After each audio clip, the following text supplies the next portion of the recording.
mama, mama, mama, mama,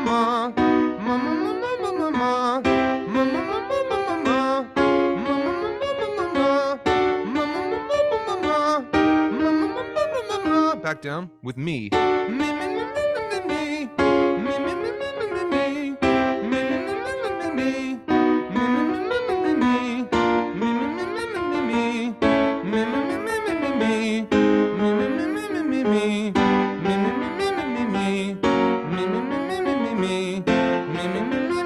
One more. Let me show you this in slow motion. So I'm not breaking in a falsetto. If you are a little bit, that's fine, because you're trying to loosen up the tension. I'd rather people break in a falsetto than try to carry up the tension, because you can't do that.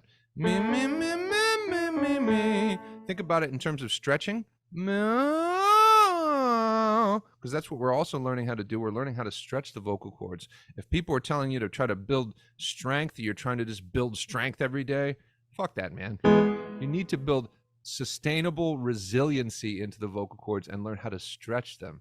They're rubber bands. They're tiny little rubber bands. So we need to learn how to stretch them out. So once again.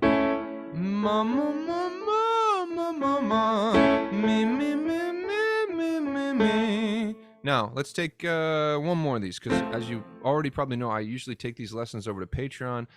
People that are supporting me, I'm always trying to give them more information and try to help them, and I really do appreciate the support. So if you want to join me over there, I think it's like $10 a month, and you can learn more things, and I'll teach you all the things that I can. All of the things. So, okay, yeah. We did this before, but I want to do it on a smaller scale. And I want to talk about it, UNG, on. So our placement, if you understand your placement and where it should be and where it wants to move, our placement when we go higher moves backwards. Why does it move backwards? Because we're allowing that pressure that I was talking about, that tension that would regularly be building in here, we're allowing it to stretch upwards and go up into the head. So we're allowing that tension to release up into the head instead of building in here and then breaking as we get higher. We can't do that. You hear that? How it's going backwards? So if I take that and I get close to my bridge here, people are calling me. If I get closer to my bridge and I use UNG, I'm either going to be building tension down here, or I'm going to be slightly trying to release that tension up here. Act like and visualize that you're giving that tension as you get higher over to this next tier that I'm talking about, up here. It might not be heavy, it might not be clean, it might not be perfect right away, but that's what we're giving it over to.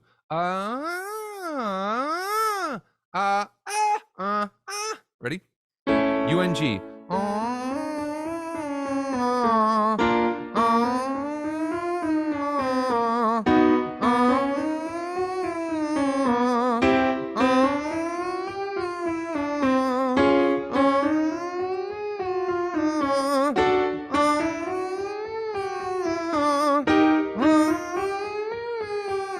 One more. Now, if I do that the wrong way for you really quick, I can't take it as high, but I'm going to build tension just down here. And I can still be pharyngeal at the same time, nasal.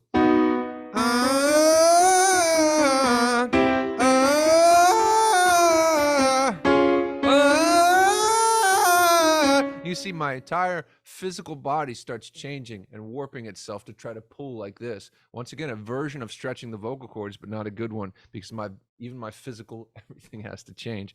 If I'm relaxed, even with, do you know where you are? Everything's pretty relaxed and open. I don't have to go like this and pull up my neck or my shoulders or anything like that. I'm going to go over to Patreon now.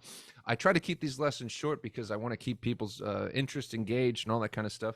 But I also want to pay homage to people that are supporting me. Is that the right word? I'm paying homage. So thank you for your homage and keep the homage going. I'm going to go eat a bowl of homage. Thank you, everybody.